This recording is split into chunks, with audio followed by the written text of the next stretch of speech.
नीतीश का नाम और जेपी की जयंती। आखिर जेपी एनआईसी के हंगामे से क्या हासिल करना चाहते हैं अखिलेश यादव? लोकसभा के बाद पहली बार सड़क पर उतरे अखिलेश यादव। जयप्रकाश नारायण की जयंती पर उत्तर प्रदेश की राजधानी लखनऊ सियासी जंग का अखाड़ा बन गया। सपा मुखिया अखिलेश यादव ने जयप्रकाश नारायण इंटरनेशनल सेंटर में माल्यार्पण की परमिशन न मिलने के बाद योगी सरकार के खिलाफ मोर्चा खोल दिया। घर के बाहर जुटे पुलिस अधिकारियों से अखिलेश यादव ने साफ शब्दों में कह दिया कि उन्हें जेपी की जयंती मनाने से कोई रोक नहीं सकता।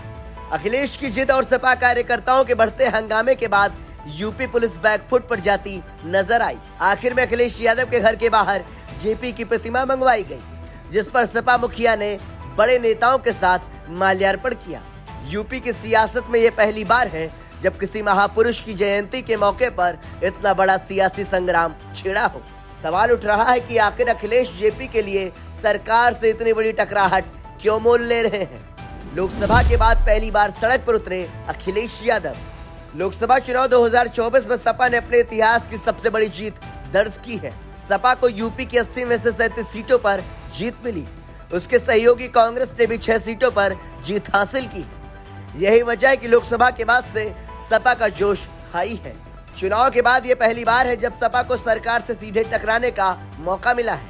अखिलेश इसे भुनाने से चूकना नहीं चाहते हैं। अखिलेश यादव सरकार से सीधे टकराकर ये संदेश देना चाहते हैं कि यूपी में विपक्ष कमजोर स्थिति में नहीं है। साल 2009 लोकसभा चुनाव के बाद ऐसे ही मायावती सरकार के एक फैसले के खिलाफ मुलायम सिंह यादव अपने सभी बड़े नेताओं के साथ सड़क पर उतर गए थे। इस घटना के 2 साल बाद उत्तर प्रदेश में समाजवादी पार्टी की सरकार बन गई थी। जेपी की विरासत की जंग में पीछे नहीं रहना चाहते सपा मुखिया।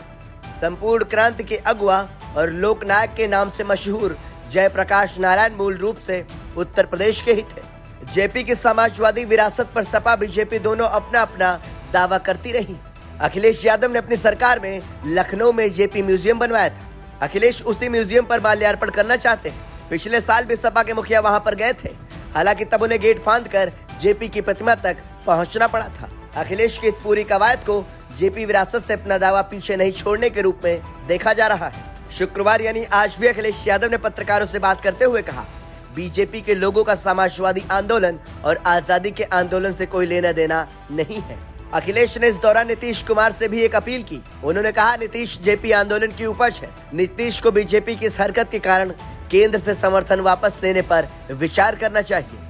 कार्यकर्ताओं में नए सिरे से जान फूंकने की कोशिश। लोकसभा के बाद अब अखिलेश यादव की नजर यूपी विधानसभा चुनाव 2027 पर है। इससे पहले इसी साल के अंत में 10 सीटों पर उपचुनाव भी होने हैं। अखिलेश यादव लोकनायक जयंती पर सरकार के खिलाफ मोर्चा खोल अपने कार्यकर्ताओं में नए सिरे से जान फूंक रहे हैं। आपको बता दें कि गुरुवार देर रात जब यह खबर आई कि जेपी एनआईसी के गेट को सील किया जा रहा है, तब कार्यकर्ताओं के साथ अखिलेश यादव वहां पहुंच गए और आज यानी शुक्रवार सुबह अखिलेश के घर के बाहर सपा कार्यकर्ताओं की भीड़ जुट गई। इस दौरान विधानसभा में नेता प्रतिपक्ष माता प्रसाद पांडे और कद्दावर नेता राम गोविंद चौधरी भीड़ के अगुआ थे। अखिलेश ने सपा कार्यकर्ताओं को सड़क पर उतारकर यह भी संदेश दिया कि बीजेपी से सिर्फ सपा ही मजबूती से लड़ रही है। जेपी एनआईसी पर जाने से अखिलेश को क्यों रोका गया? लखनऊ विकास प्राधिकरण की ओर से एक पत्र जारी किया गया है, जिसमें कहा गया कि अभी जेपी एनआईसी का काम अधूरा है और बारिश के कारण वहां पर जीव जंतु भी हो सकते हैं, इसलिए सपा मुखिया को जाने नहीं दिया जा सकता।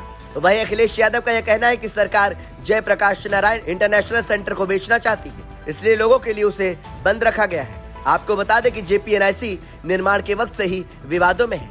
इसके निर्माण के वक्त बीजेपी ने इसमें घोटाले का आरोप लगाया था।